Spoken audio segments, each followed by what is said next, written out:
வணக்கம் எல்லாருக்கும் வணக்கம். கசுகல பைரவி பைரவரப்பணம் சரணம் ஜெகன்மாதா புவனேஸ்வரி திருவி சரணம் காசேவகுல பண்டார வேதாச்சாரியா திருப்பாரமப்பணம் சரணம் காஷாதேவகுரி தோதிரோ கிணராமனகுடி திருப்பாரமப்பணம் சரணம் பிரபம்ம சுரபம் வீரேஸ்வரி நரரி பாபாஜி திருவடி அப்பணம் சரணம் ஓம் ஸ்ரீம் காலபைரவாய் கடாசம் ஓம் மேம் சௌனபைராய்ஸ்வரி ஓம் கிரீம் யோகபேஷபஜம் சங்குரு பைரவாய் மங்கலம் ஓம் ஸ்ரீம் கிருமாய் ஜெகன்மாதா பிதா பிரபம்ம சுரபம் வீரபைரவம் திருவடி அப்பணம் சரணம் ஓம் கிரீம் நம சிவாய பைரவ சிவம் திதே விஷ்ணு ததாபாரஹ நட்சத்திர விஷ்ணு ரேவசா யோகசகரணம் ஸ்ரீ விஷ்ணுமாயா ஜகத்குரு குரு பரமா குரு விஷ்ணு குருதேவ மகேஸ்வர குரு சாட்சாத் பரபிரம்மா தஸ்மை ஸ்ரீ குருவே நமோ நமः. ஜெயந்தி மங்கள மந்திரகாளி பத்ரகாளி கபாலி துர்கா சிமா சிவாராத்திரி ஸ்வஹா சுதா நமஸ்தே. மகாதேவி வித்மஹே விஷ்ணுபத்யை தீமஹே தன்னோ விஷ்ணு பிரச்சோதயாத். ஓம் சுவனத்வஜா வித்மஹே சுவன அஸ்தாய தீமஹே தன்னோ பைரவ பிரச்சோதயாத். இன்னைக்கு தேதி வந்து 10ஆம் தேதி 6ஆம் மாதம் 2/2/26. அது புதன்கிழமை, நல்ல நாள் புதன்கிழமை. காலை மணி ஒரு 8 மணி போல் ஸ்ரீ ஜெகன்மாதா ஸ்ரீ யோகமய ஸ்ரீ புகனீஸ்வரி தேவி காசி கால பைரவி பைரவடி ஆன்மீக தகவல். இன்றைக்கி ரொம்ப முக்கியமான நாள். ஏன்னா இப்போ தான் நம்ம வந்து நேற்று வந்து மகா அஷ்டமி பைரவ அஷ்டமி பூஜை முடிந்தது. நாங்களும் வந்து காசிலேருந்து காசி விஜயம் செஞ்சுருந்தோம். ஒரு 9 நாள் 8 நாள் உண்மையிலே நாங்கள் காசியில் இருந்தோம். போன வாரம் ஃபுல்லாக காசியில் வந்து ஒரு 8 நாள் இருந்தோம். எதுக்கு நாங்கள் விஜயம் செய்தோம்னு சொன்னால், முதல் வந்து எங்களுடைய பிரசுத்தான் காசி கால பண்டார பைரவ காட் மலேசியாவில் உள்ளவங்களுடைய சுசிலா அம்மாவுடைய ஆஸ்தி எடுத்துகிட்டு போயிருந்தோம். அவங்க குடும்பத்தாரோட ஒரு கணவர் பிள்ளைங்கள்லாம் சேர்ந்து நானும் குருவாக நான் போயிருந்தேன். போயிட்டு அங்கே போய் யாகம் பண்ணி திலா யாகம், அதாவது அந்த ஃபோட்டோலாம் நான் போட்டிருப்பேன், வீடியோ ஃபோட்டோலாம் நான் உங்களுக்கு போட்டிருப்பேன். அது அனுமான் காட்டில் வந்து அன்னபாபா அவர் ஒரு அகோரி, அவர் ஆதரவோடு அங்கே வந்து திலா யாகமும் பைரவர் யாகமும் நாங்கள் செய்தோம். ஏற்கனவே நாங்கள் யாகம்லாம் செஞ்சுருக்கோம், பெரிய யாகம். இந்த வாட்டியும் அவர்கிட்ட அனுமதி வாங்கி அங்கே ஒரு யாகம் நாங்கள் செய்து அந்த ஆஸ்தியை எடுத்துகிட்டு போய் அந்த இப்போ வந்து வெயில் நேரம், சரியான சூடு. காசியில் வந்து 40 டிகிரி கிட்டே இருந்தது. கொஞ்சம் சூடு தானே, எனக்கு ஒத்து போயிடுச்சு. மற்றவங்களுக்கு கொஞ்சம் ரொம்ப டயர்ட் ஆகிட்டாங்க. ஏன்னா எப்பயுமே காசிக்கு போனால் சந்தாக இருக்கும், நடக்கணும். காசிக்கு போனால் நடக்கணும். எப்பயுமே தமிழ்நாட்டுக்கு போனால் நடக்கணும், எல்லோரும் நடக்கணும். ஏன்னா சில இடங்களில் வந்து காசியில் வந்து ஆட்டோ ரிக்ஷா வண்டிலாம் போகாது. கண்டிப்பாக சந்து பொந்துகளுக்கு எப்படி இருந்தாலும் டெய்லி வந்து 2 கிலோமீட்டர் 3 கிலோமீட்டர் கண்டிப்பாக நடந்தே ஆகணும் காசியில். அது மட்டும் நீங்கள் எப்பயுமே ரெடியாக இருக்கணும், யார் காசிக்கு போனாலும். அப்போ நாங்கள் வந்து அந்த காசியில் வந்து அனுமான் காட்டில் யாகம் பண்ணி, அப்போ இந்த இப்போ சூடான நேரத்தில் வந்து கங்கா மாதா வந்து தண்ணி இறங்கியிருக்கும். அப்போ நடுவில் வந்து மண் தெரியும். அப்போ அந்த விஸ்வநாதர் கோயில் பக்கத்தில் மணிகர்ணிகா காட், அதான் முக்கியமான ஒரு மகா சுடுகாடு. உலகத்திலே மிகப்பெரிய சுடுகாடுனா மணிகர்ணிகா காட். 2வது வந்து ஹரிச்சந்திர காட். ரெண்டு காட்டில் தான், காட்டுனா சுடுகாடு. இந்த 2 காட்டில் தான் வந்து பிண்ட பிரசாதம் எரிப்பாங்க, அதாவது யாகம் செய்வாங்க. மில்லுப்பத்தை எரிக்கக்கூடாது, அந்த வார்த்தை நல்லா யாகம், பிண்ட பிரசாதம் யாகம் செய்வாங்க. பிரேதத்தை எரிப்பதுக்கு பேர் மிகப்பெரிய ஒரு யாகம். அது மட்டும் நான் சொல்லிக்கிறேன், தவறாக நினைக்க வேணாம்.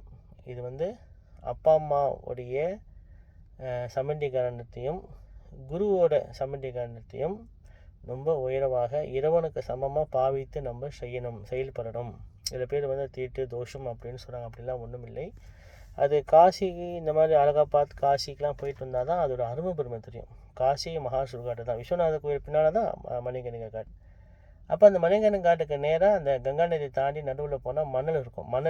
மணல் தெரியும். அதில் தான் வந்து நாங்கள் பூமி தனகம் செஞ்சுட்டு வந்துட்டு அதன் பின் சில பேர்த்துக்கு வந்து சரி தனிப்பட்ட யாகங்கள்லாம் நாங்கள் செய்தோம். எங்கே செய்தோன்னா ஹரிச்சந்திரா காட்லேயும் வந்து நம்மளுக்கு தெரிஞ்சவர் ஒரு இருக்கார். அவர் அனுமதி வாங்கி எல்லோரும் யாகம் செய்யலாம். இப்போ நீங்கள் கூட போனால் கூட உங்களுக்கு வயிறு வழிபாடு செய்து பலன் பார்த்த பிறகு நீங்களும் உங்கள் நம்பிக்கையான உங்களுக்குன்னு குரு இருப்பார் இல்லையா, குடும்ப குரு இருப்பார், உங்கள் நம்பிக்கையான அவரையும் கூட்டிகிட்டு நீங்கள் அங்கே போய் யாகம் பண்ணலாம். நாங்கள் போய் யாகம் செய்ய போகிறோம், எங்களுக்கு வந்து தொடர்பு பற்றின நம்பர்லாம் கொடுங்கன்னா நான் கண்டிப்பாக நாங்கள் கொடுப்போம். நாங்கள் சொல்லிக் கொடுப்போம். நானும் சொல்லிக் கொடுப்பேன், உமாமானு நீங்கள் தொடர்பு கொள்ளலாம்.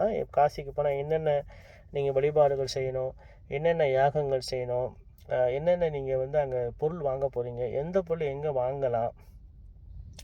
காசியில் எல்லா பொருளும் நல்லா இருக்காது. சில பொருள் தமிழ்நாட்டில் ரொம்ப நல்லாயிருக்கும், சில பொருள் காசியில் கிடைக்கும், நல்லாயிருக்கும். அதான் வித்தியாசம் உண்டு. எல்லா பொருளும் காசியில் வந்து சிறப்பு இல்லை. அதே மாதிரி எல்லா பொருளும் காசில் கிடைக்காது. சில அழகான பொருள் வந்து தமிழ்நாட்டில் கும்பகோணத்தில் கிடைக்கும். சில சாமி பொருட்கள், தட்டு, சில விளக்குகள்லாம் வந்து கும்பகோணம் பெஸ்ட்டு. எனக்கு என்னோட அனுபவம், நான் இந்தியா ஃபுல்லாக முக்கால்வாசி எல்லா இடமும் போயிருக்கேன். எல்லா பொருளும் நான் பார்த்துருக்கேன். என் அனுபவத்தை நான் சொல்கிறேன். காசியில் வந்து குஷி கரண்டியான சிராத்தம் கரண்டி சொல்லுவாங்களே, அது கிடைக்கும். விஷ்ணு தட்டு கிடைக்கும். ஒரு இன்ச்சுக்கு சிவலிங்கம், பைரவலிங்கம் கிடைக்கும். ரொம்ப சாலிட்டாக செஞ்சுருப்பாங்க. அதெல்லாம் அங்கே கிடைக்கும். அது அடிச்சிக்க முடியாது காசியில். அது சிறப்பாக கிடைக்கும்.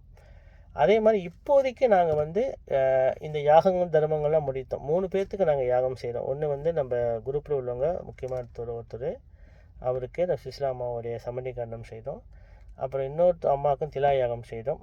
அப்புறம் எக்ஸ்ட்ரா சில யாகங்கள்லாம் நாங்கள் செஞ்சுட்டோம். ஏன்னா எங்கள் நேரம் இருந்தது. கடைசி மகாலட்சுமி யாகம் தான் செய்தோம் அந்த ஹனுமான் காட்டில். ஏன்னா சிலர் வந்து கேட்டுக்கிட்டாங்க, நாங்கள் எங்கள் குரூப்பில் உள்ள வரவங்கள்ட்ட எங்களுக்கும் நாங்கள் பொருள் வாங்கி கொடுக்குறோம், குரு தட்சணை கொடுக்குறோம், நீங்கள் போய் எங்களுக்காக செஞ்சுட்டு வாங்க சொல்லி சில பேர் சொல்லி அவங்க கொடுத்த பொருளை வைத்து அவங்களுக்காக நாங்கள் மகாலட்சுமி யாகம்லாம் செய்தோம். குமுதாம்மா செய்தோம், புனிதாம்மாலாம் செய்து நாங்கள் செய்தோம். ரொம்ப சந்தோஷம்.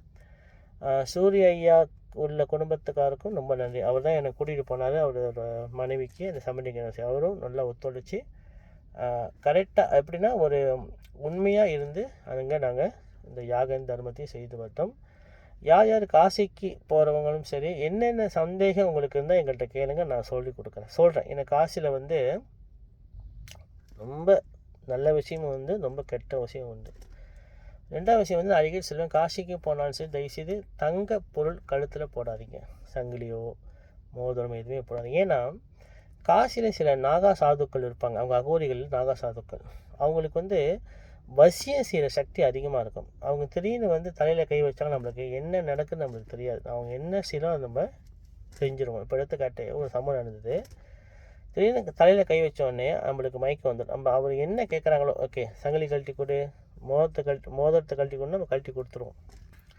அந்த மாதிரி சம்பவங்கள் நடந்தது. அதான் அடிக்கடி சொல்லுவேன், என் கூட வரவங்கிட்ட அடிக்கடி சொல்லுவேன், தயவு செய்து இந்த தங்க ஜாமான்கள், மோதிரம், தாலி கயிறு கூட கழட்டி வச்சுட்டு ஒரு கயிறு மட்டும் போட்டு வாங்கன்னு சொல்லுவேன்.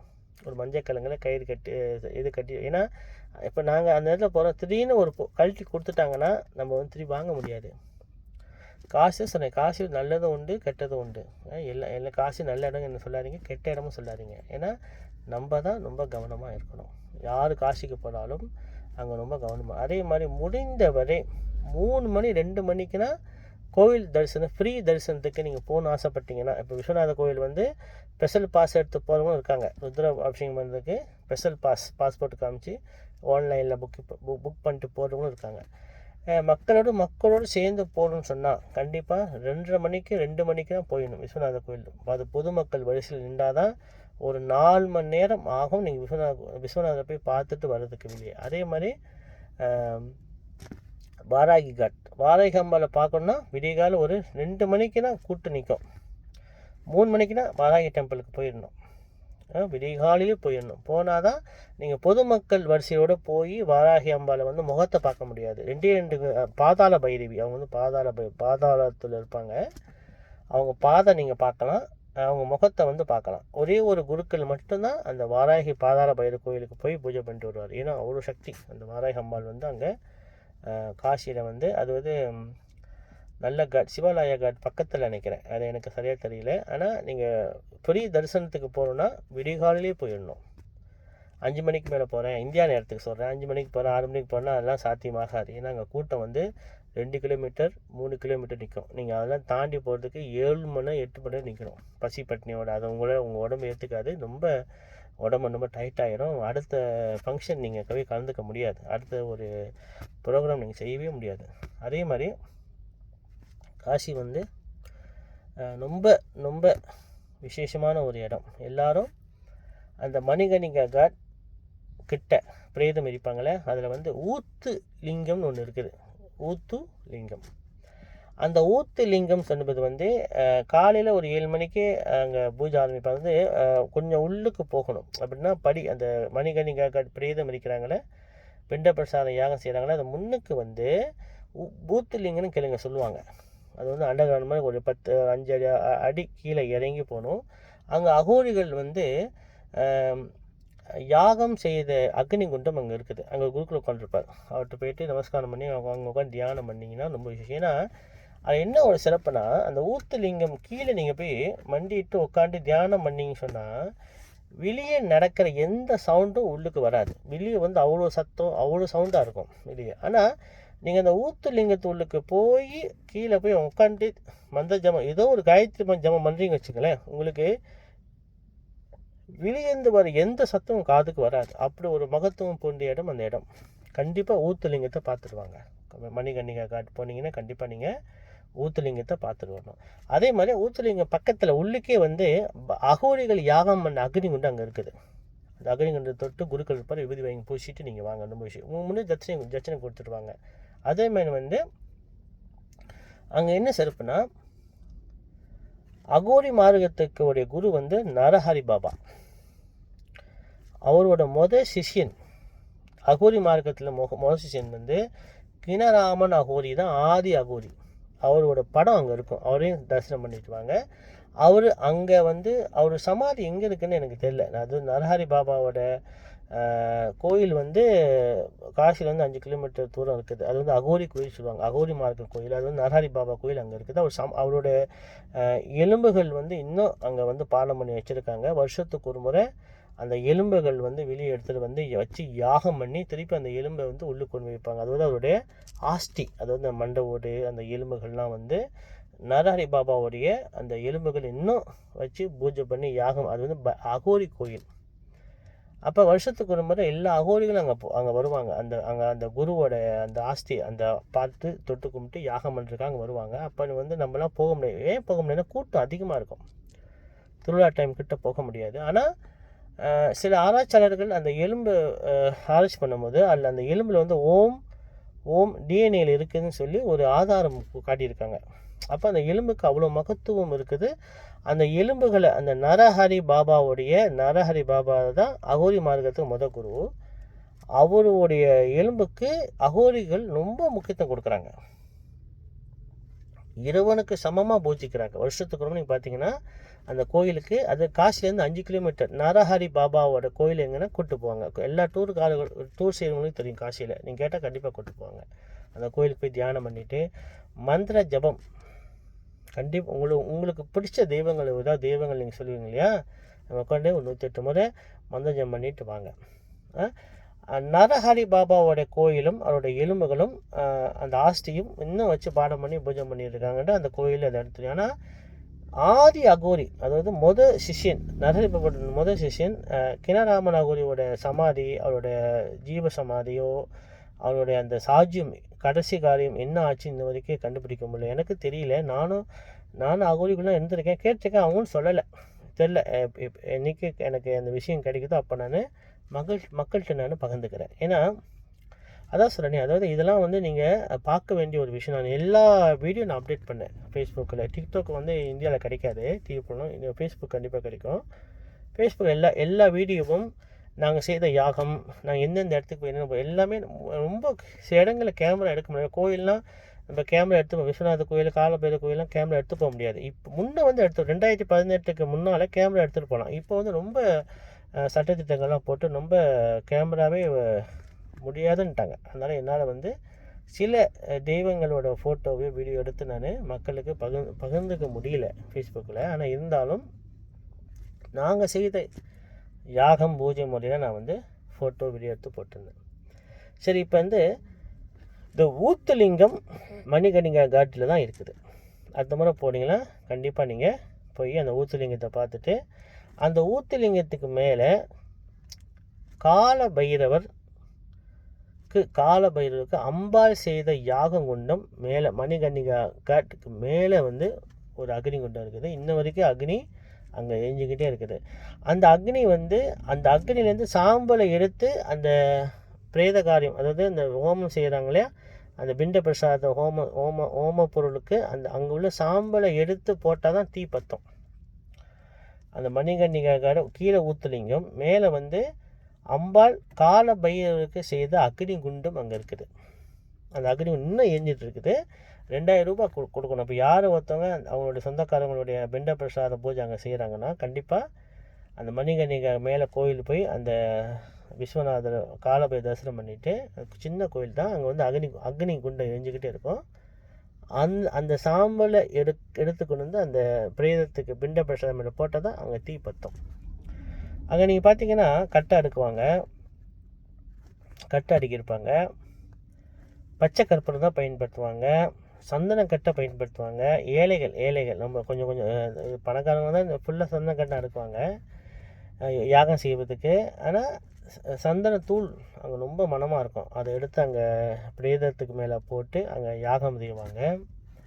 வில்வ இலை பயன்படுத்துவாங்க. நீ பார்த்தீங்கன்னா பெரிய விசேஷமாக அந்த கடைசி காரியமான அந்த சமண்டிகாண்டம் பூஜை வந்து ரொம்ப யாகத்தோட மிகப்பெரிய உத்தமமாக அங்கே செயல்படுவாங்க. அப்படி ஒரு இதில் நீங்கள் பார்த்துட்டு வரணும்.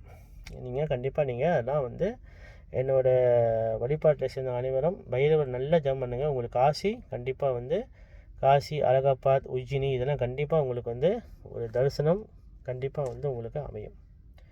அப்போ இது பாருங்கள், நம்மளுடைய வேதமும் என்ன சொல்லுதுன்னா கடைசி காரியத்துக்கு ரொம்ப முக்கியத்துவம் கொடுக்குறாங்க, ரொம்ப புனிதமாக பாவிக்கிறாங்க.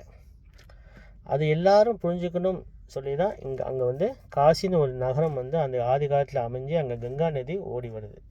இப்போ ரெண்டாவது வந்து இந்த கங்கா நதியில் தான் அந்த பிண்ட பிரசாதத்தை முங்கி எடுப்பாங்க. அதாவது மூங்கியில் தூக்கிட்டு வருவாங்க. எல்லாம் பார்ப்பீங்க, ராம் ராம் ராம் ராம் சொல்லிட்டு மூங்கியில் தூக்கிட்டு வருவாங்க.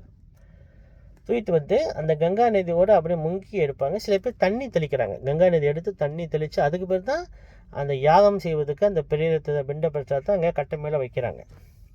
நீங்கள் வைக்கும்போது நல்லா கவனிக்கணும். நீங்கள் பாருங்கள், ஒருத்தவங்க இறந்துட்டா காது வந்து நார்மலாக தான் இருக்கும், நீங்கள் நல்லா கவனிக்கணும்.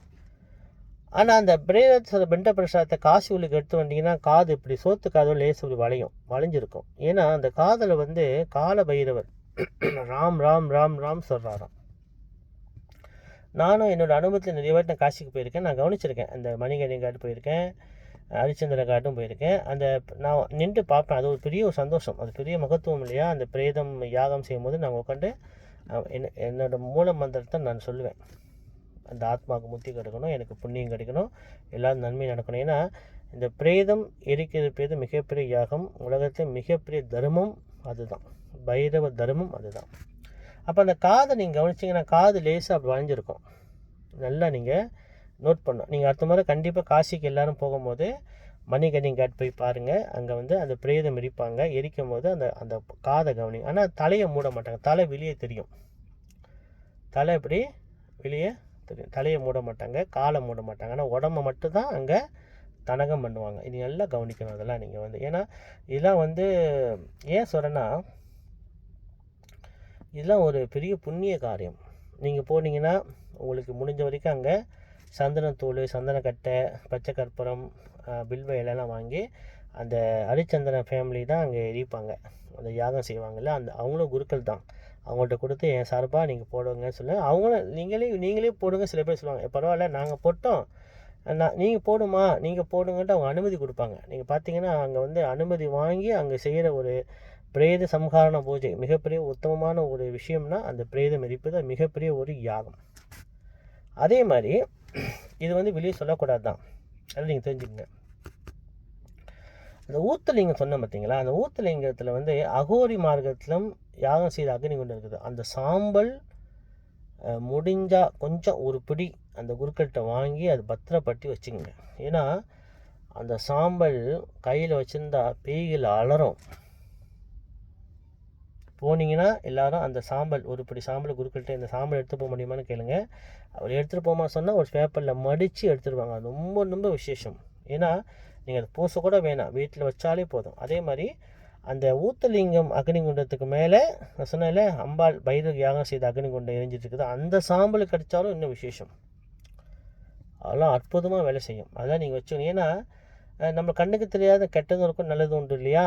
அப்போ அந்த சாம்பல்லாம் வீட்டில் வைத்திருந்தோம்னு சொன்னால் அது வந்து காலங்காலமாக இத்தனை யுகத்து முன்னுக்கு அங்கே யாகம் செய்த அக்னிகுண்டமும் தெரியும். ஆனால் சாம்பல் இன்னும் இருக்குது, இன்னும் அக்னி எரிஞ்சிக்கிட்டே இருக்கும்,